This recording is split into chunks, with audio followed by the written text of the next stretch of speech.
Friends ఈరోజు మనకు ఒక 560 స్క్వేర్ యార్డ్స్లో సిట్ ప్లస్ 5 ఫ్లోర్స్లో కన్స్ట్రక్షన్ చేసిన ఒక స్టాండ్ అలోన్ బిల్డింగ్లో HMDA and RERA approved permission తోటి 2 BHK ఫ్లాట్స్ అయితే ఈరోజు సేల్కి రావడం అయితే జరిగింది.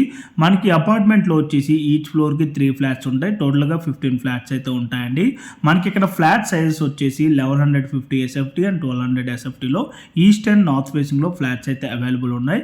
ఈ ప్రాపర్టీకి యూడిఎస్ వచ్చేసి 35 స్క్వేర్ యార్డ్స్ అయితే వస్తుంది. ప్రైస్ వచ్చేసి 55 lakhs కోట్ చేస్తున్నారు, ఇంక్లూడింగ్ ఆల్ ఎమ్యూనిటీస్ అంతా కలుపుకొని. రిజిస్ట్రేషన్ అండ్ జిఎస్టీ సపరేట్ ఉంటుంది. ప్రెసెంట్ ఇప్పుడు మీకు వీడియోలో కవర్ చేసి చూపిస్తున్నది ఇది ఒక మోడల్ ఫ్లాట్ అండి. ఎవరైతే అపార్ట్మెంట్లో పర్చేస్ చేసుకున్నారో వాళ్ళు చేయించుకున్న వుడ్ వర్క్ ఫ్లాట్ అయితే రిఫరెన్స్ బేస్మెంట్ కవర్ చేసి చూపిస్తున్నాము. అండ్ మనకి ప్రాపర్టీ ఎగ్జాక్ట్ లొకేషన్ వచ్చేసి ప్రగతి నగర్ ఎగ్జిట్ కమానికి నియర్ బైగా ఉన్న లహరి గ్రీన్ పార్క్ అండి. ఈ ప్రాపర్టీకి సంబంధించిన ఫర్దర్ ఇన్ఫర్మేషన్ కావాలనుకుంటే ఆన్ డిస్ప్లేలో ఉన్న నెంబర్కి అయితే కాల్ చేయండి. అండ్ ఈ ప్రాజెక్ట్కి సంబంధించిన ఎమ్యూనిటీస్ అన్ని కూడా వీడియో డిస్క్రిప్షన్లో క్లియర్గా ప్రొవైడ్ చేసాం.